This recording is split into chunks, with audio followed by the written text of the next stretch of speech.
est-ce que j'ai oublié quelque chose? A priori non. Parlons des acteurs tout de même, parce que les 2 acteurs principaux sont sensationnels. Tilda Swinton, c'est pas neuf. Vraiment, cette femme, elle a tous les talents, elle peut absolument tout jouer. Et aussi bien dans le film d'auteur que dans le divertissement. Elle avait joué dans Constantine aussi, qui était beaucoup plus divertissement. Il y avait un côté auteur quand même dans Constantine, mais il y a c'est très divertissement. Et elle jouait cet archange Gabriel asexué. Enfin, elle est incroyable cette actrice. Elle a vraiment un talent inné. Et donc ce fameux Tom Hiddleston, qui joue Loki dans Avengers et que je découvre pour la première fois dans un autre rôle. Il n'y a pas à dire quand même, ce film est la preuve ultime que rien ne pue le sexe plus que le rock'n'roll. Rien ne sent le cul et l'érotisme plus que le rock'n'roll, et faire de Tom Hiddleston, qui est vraiment parfait pour ça, une rockstar, c'est génial. Enfin, rockstar entre guillemets, parce que c'est ce qu'il fait à ce moment du film, il a été autre chose avant.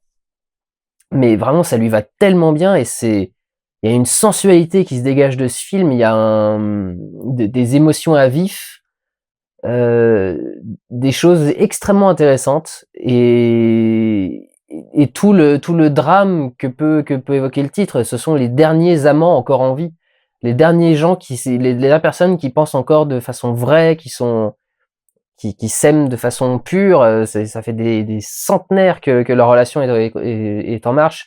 Ils ont fait 3 mariages au minimum. Donc vraiment, c'est assez intéressant, très beau, très, très sympa.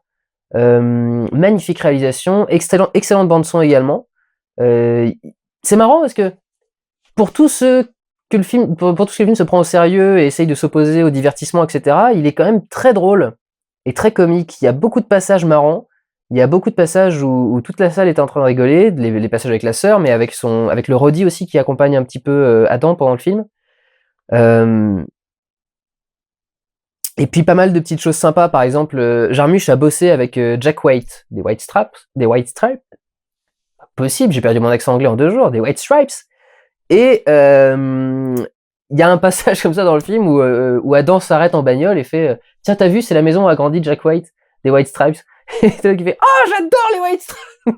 C'est marrant, il y a ce genre de petites allusions à soi-même et en même temps à de la pure pop culture qui est assez marrante à retrouver dans un film comme ça, qui très clairement traite de l'humain et de tout ce qu'il a pu créer au niveau de l'art et de l'artistique. Donc j'allais dire divertissement, attention.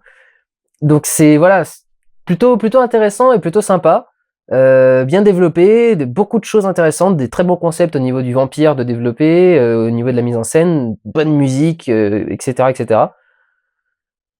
Donc voilà, que demande le peuple? Décor vite fait, mais le fait de tourner à Détroit pour Adam,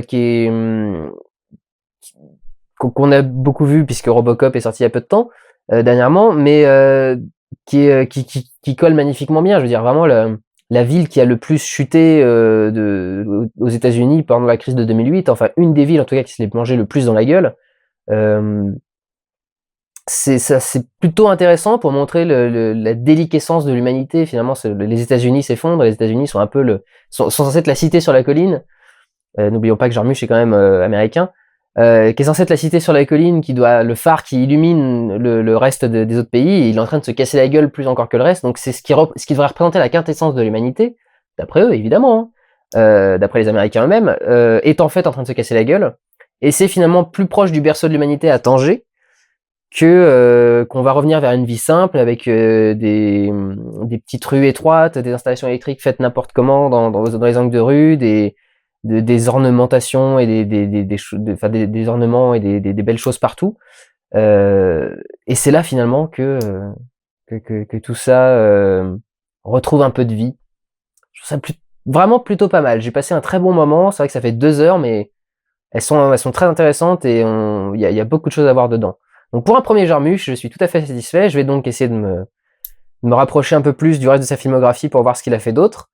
Quant à vous, prenez soin de vous, allez voir des films. Ciao!